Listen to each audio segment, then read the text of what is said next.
Hey, it's Bobbie Neo here. Thank you for all watching and everyone who's been subscribing.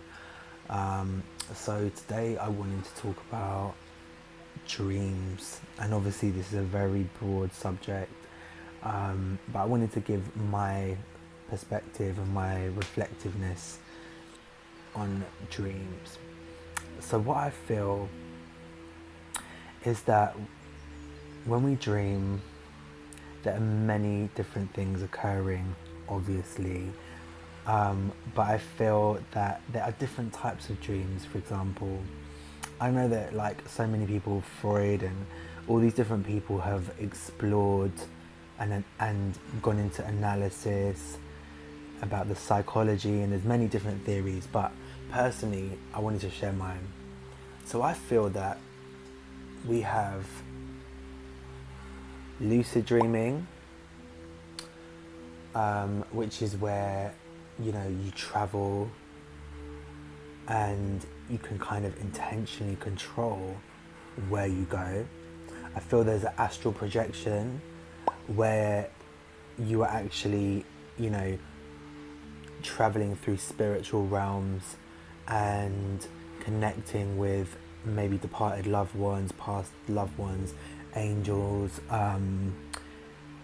many different souls. And then I feel there are like kind of just brain activity dreams where you were kind of intuitively processing emotions and ideas and a kind of intellectualized processing that happens when you dream, and this is to kind of process your emotions. And then emotional dreams, where you're releasing things that you've gone through in your life, and or painful experiences, trauma, and I also believe the dreams that you have that are inspirational.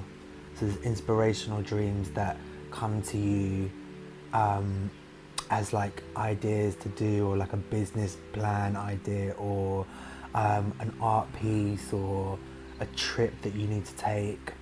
And then I feel there is direct communication dreams, and also within that umbrella of those different types of dreams I'm talking about, the conscious state, going into sleep,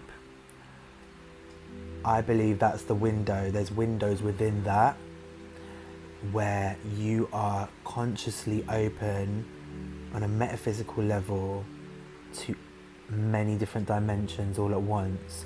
Like I believe, like, okay, now I'm awake and I'm talking to you, you're watching this video, and we're in one realm here, but I believe when we go to sleep, we open our souls and our spirits to being able to possibly like leap out into a certain realm or a certain dimension, or even just receive from that dimension. Like we're open to an extent until we get into that dream state. There's also sleep paralysis, and while people I'm sure would bring all the science in, I'm a spiritual person and I believe that there's negative and positive sleep paralysis, but mainly it's where your body is stuck between dimensional realities, and this is where spirits can either communicate with you or want to actually try to possess and take over your body. God, this subject is just so broad, and I could go on and on about all of these different things. I didn't write anything down, I'm just talking from my intuitiveness, yeah. So let me give you some examples of things I've experienced. So one thing that helped me really question life, not only about the array of different shenanigans I've been through in my life, yeah, but also I used to get the most intense and regular sleep paralysis. Now, if you talk to some medical professional or psychotherapist or whatever, they'd be like, oh, you're just anxious, or oh, you've got mental health issues. But no, we're talking metaphysical here. Mysticism, spirit, you know, consciousness, yeah. This is what we're talking here. And I feel that in the experience of sleep paralysis I've had, there was one time I was staying at someone's house. I was sharing a bed with this person, and I woke up and I couldn't move, and I was just like, oh my God, what's happening? And I was kind of half asleep, but I was in between states, so I was kind of conscious. I could kind of see the room, but it was in my mind's eye. So I don't even know if my eyes were open or shut, but it's like I just got this vision of this shadowy figure standing over me, and then they started trying to strangle me and go tighter and tighter and tighter around my neck. And I couldn't move my body, and I was like, oh my God, get this thing off of me. And I started shaking my leg, and I'm twitching my toe. It started with twitching my toe, and then I got a cramp in my toe. I was twitching it, then suddenly was able to move my leg, but I couldn't move the rest of my body. And I started to kick the person, and then I could see them turn over and look at me like, what's he doing? Yeah, oh, he's dreaming. But I was like awake, trying to get him to like shake me or something, because I wanted to get out of it. And then basically I was wriggling, and I couldn't get out of it. But do you know what got me out of it? And I don't know why I knew to say this.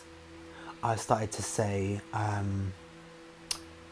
I believe in God, and God is my saviour, my Father in heaven, I work for the light, I am for the light. It gives me goosebumps talking about it, because as soon as that happened, I suddenly snapped out of it. It was like a freeing thought, like this emancipation, and I was suddenly awake, but my heart was pounding, palpitations. Physically, I could feel my body was like in a recovery mode, like a shock mode. And I was just like, you know, what was that? And that's one experience of my sleep paralysis. I've had many more. Been another time where I was in bed with someone and they had to shake me and actually physically, like, I don't know, they grabbed my chest and started shaking me. And it was like as if I was having an epileptic fit. Like, I'm not an epileptic. I'm not completely paranoid or delusional. I know there's many of you out there that can relate to what I'm talking about, and this is something that's so undiscussed, and I really feel we need to have a dialogue and communication about it, because it's something so many people experience, but they just never want to talk about it, because people are afraid. They don't know what it is. And I'll tell you what I feel it is. I feel this is a spirit trying to get into my body, wanting my body.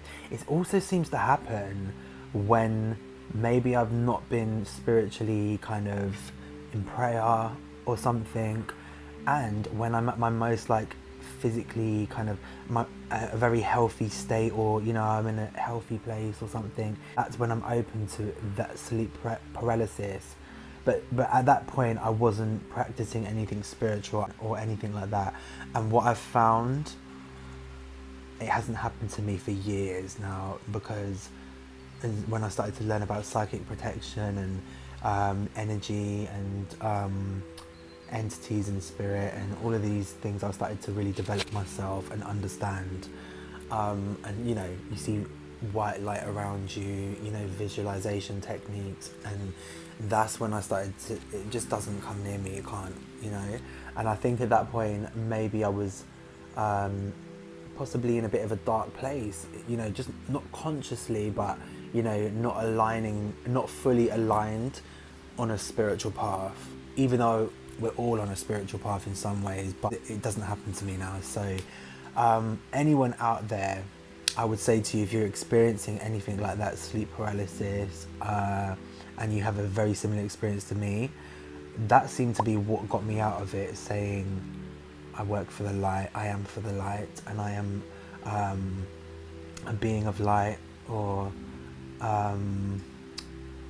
God is my Father in heaven, anything. I know that sounds very Christian, I'm not religious at all, but you know, these concepts maybe what they mean to me, you know, they